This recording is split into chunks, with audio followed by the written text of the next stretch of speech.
18 பருவா அப்படின்னு சொல்றது. பருவா அப்படிங்கிற எப்படி வியாசரே எல்லாருமே இங்கே இப்படி அனுபவிக்கிற விஷயம் எல்லாமே ஆச்சாரியனை பெருமாளா பாவிக்கணுங்கிறதுக்காகத்தான் இந்த கிரந்தங்கள்லாம் நமக்கு கொடுத்துருக்கா. வியாசரையே சொல்லும் பொழுது வியாசர் யாருன்னா விஷ்ணு ரூபாயங்கிற வியாசாய விஷ்ணு ரூபாய வியாசரூபாய விஷ்ணவே. வியாசர் யாருன்னா விஷ்ணுவனுடையதான ஸ்வரூபம் அப்படிங்கிறார் இல்லையா. அந்த வியாசர் மகாபாரதத்தை பண்ணும்பொழுது 18 பருவாக்கள்ங்கிறார். அந்த மாதிரி நம்முடைய சுவாமி தேசிகன் 9 பருவம் அப்படின்னு அற்புதமாக ஒவ்வொன்றும் ஒவ்வொரு பருவங்கிறார். விவேக நிர்வேத விரக்தி பீதயா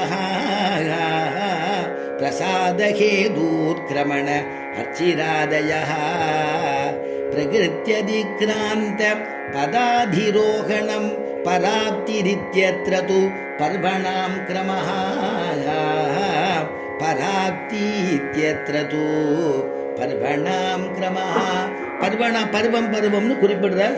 அப்படிப்பட்டதான பாசுரங்கள் பரமபத சோபானம் சொல்லக்கூடியது 21 பாசுரங்களை கொண்டது.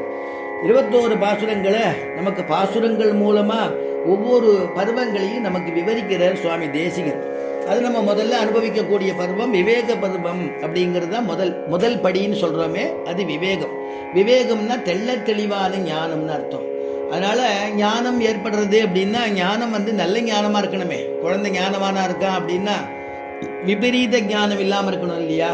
அதனால நமக்கு ஆச்சாரியாளுடைய திருவடி சம்பந்தத்தினால ஒருத்தருக்கு நல்ல ஞானம் ஏற்படும் அப்படின்னு நமக்கு பூர்வாச்சாரியெல்லாம் காமிக்கிறா. பிரகிருதினா என்ன, புருஷன்னா என்ன, ரெண்டுத்துக்கும் உள்ள வித்தியாசம் என்ன, பரமாத்மான்னா என்ன, ஜீவாத்மான்னா என்ன, ரெண்டுத்துக்குள்ள வித்தியாசம் என்ன அப்படிங்கிறதெல்லாம் நமக்கு ஆச்சாரியர் உபதேசத்தினாலே சிஷ்யன் இதை பெறுகிறான். அதுக்கு உயர்ந்ததான ஞானம்னு பேரு, தெளிவான ஞானம்னு பேரு. அதனால இது நமக்கு பெருமாள் நமக்கு பண்ணக்கூடிய ஒரு கிருபை என்ன, சம்சார சாகரத்திலேருந்து நம்மளை கரையேற்றுறானே, இந்த காப்பாற்றக்கூடிய பகவான் நமக்கு செய்யக்கூடிய ஒரு உபகாரம் என்ன, உபனிஷத்து வாயிலாக ஆச்சாரியால் நமக்கு உபதேசம் பண்ணக்கூடியதான விஷயம் என்ன அப்படிங்கிற அந்த விஷயத்தை தெரிஞ்சுக்கிறோமே, அதுதான் விவேகம் அப்படிங்கிறதான ஒரு உயர்ந்ததான ஞானம். அந்த பாசுரத்தில் ஆரம்பிக்கிறதே சுவாமி தேசிகன் அடற்புள்ளரசினும் அந்த நர்மாட்டினும் இன்னமுத கடல் பள்ளி தன்னினும் காவிரி உள்ளம் உகந்தபிரான் இடை பிள்ளையாகி உரைத்தது உரைக்கும் எரிவரனார் மடைப்பள்ளி வந்த மனம் எங்கள் வார்த்தையுள் மன்னியதே. அடல் புல் அரசினும்னு ஆரம்பிக்கிறதையே அற்புதமா ஆரம்பிக்கிறார். எப்படின்னா சுவாமி தேசிகன் பொழுது நான் பண்ணினேன்னு சொல்ல மாட்டேன், நான் தான் இந்த கிரந்தம் பண்ணினேன், எல்லாரும் வாசிங்கோ க்ஷேமத்தை அடையலான்னு. ஆச்சாரியால் நமக்கு கொடுத்தது, பெருமாள் நமக்கு கொடுத்தது. ஆழ்வாரே சொல்லும் பொழுது நம்ம ஆழ்வார் என்ன அவர் சொல்லும் பொழுது என்னை கொண்டு தன்னை பாடிவித்தான்கிறார். என்னை ஒரு பொருளாக்கினான். ஆனா பாடினது யாரு, பாட வச்சது யாரு அப்படின்னா எம்பெருமான் அப்படிங்கிறார் இல்லையா. அப்படிதான் நம்முடைய பூர்வாச்சாரியாலாம் ஆழ்வார்களோ எல்லாருமே பெருமாள் தான் என்னை இயக்கிறான். இன்னைக்குள்ள நம்ம வரைக்குமே பெருமாள் தான் இயக்கிறான். அவன் இயக்கலைன்னா அந்த சத்சங்கம் நமக்கு ஏற்படாது.